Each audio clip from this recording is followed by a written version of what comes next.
செய்யணும்னு சொல்லி ஓடி ஓடி பார்த்தேன். ஆனால் என்னால் நிற்க முடியல. இந்த மாதிரி சுவிசேஷத்தை அறிவிச்சு கொண்டு இந்த மாதிரி பாஸ்டர் வருவாங்க.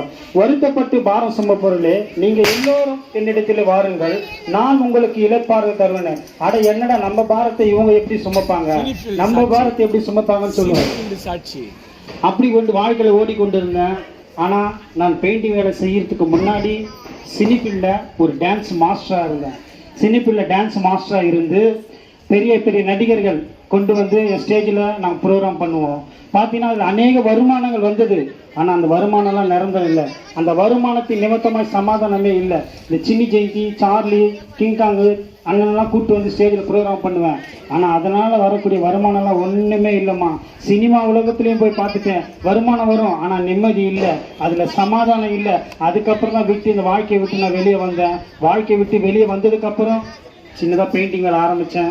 அந்த கான்ட்ராக்ட் கொடுத்தாரு கடவுள் கிருபையில். ஆனால் இந்த ஒரு மனம் போன போக்கில் ஓடிக்கொண்டு இருந்தேன், சிந்தனை சொல்கிற போக்கில் ஓடிக்கொண்டு இருந்தேன். ஆனால் என் ஆண்டவராக இயேசு கிறிஸ்து இந்த மாதிரி போதகர் வந்து சொல்லும்போது நான் கொஞ்சம் அசட்டை தான் பண்ணேன் அவளை.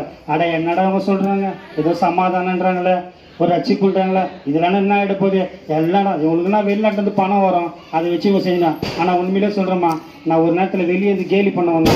ஆனால் அதுக்குள்ளே வந்ததுக்கப்புறம் இது உண்மையான அன்பு எனக்கு கிடச்சிதுமா. ஆண்டவராக இயேசு கிறிஸ்துவின் அன்பு எனக்கு கிடைச்சது.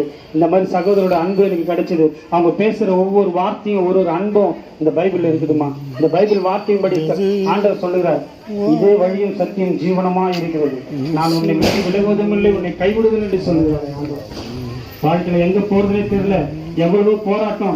பெயிண்டிங் வேலை என்னதான் செஞ்சாலும், என்னதான் சினிப்பில் நம்ம இருந்தாலும் வந்த பிறகு வருமானம் இல்லை. என்ன செய்யறது, கடனை வாங்குறது, கடனை வாங்கி அந்த கடனை கட்ட ஓடிக்கொண்டே இருக்கேன். நிம்மதி இல்லாத வாழ்க்கை. என்னடா வாழ்க்கை இது, என்னடா வாழ்க்கை, எவ்வளோதான் சம்பாதிச்சா ஒன்றுமே நிற்கலையே, வர்றதுலாம் தண்டனை கட்டிருக்கோம், வட்டி கட்டிருக்கோம், இப்படிதான் வாழ்க்கை ஓடிக்குது. ஒரு நிமிடம் இப்படி சம்பாதிக்கணும், இப்படி கொடுக்குறோம், இப்படி சம்பாதிக்கணும், இப்படி கொடுக்குறோமே, என்னடா வாழ்க்கை. ஒரு நேரத்தில் வாழ்க்கையை வெறுத்துட்டேன். அப்புறம் இந்த மாதிரி போதகர் சொல்லும்போது கேட்டேன், அடடா ஆண்டவரை ருசிச்சு பாருன்னு சொல்றாங்களே, நம்ம ருசிச்சு தான் பார்ப்போமே இந்த ஆண்டவரை ருசிச்சு தான் பார்ப்போமே. அந்த அன்பு இல்லாத உலகத்துல வாழறத விட நம்ம அன்பான ஆண்டவரை சொல்றாங்களே, எவ்வளோ சகோதரர் சொல்றாங்க, நான் போய் தான் பார்ப்போமே. அந்த அன்புக்காக அலைஞ்சேன்.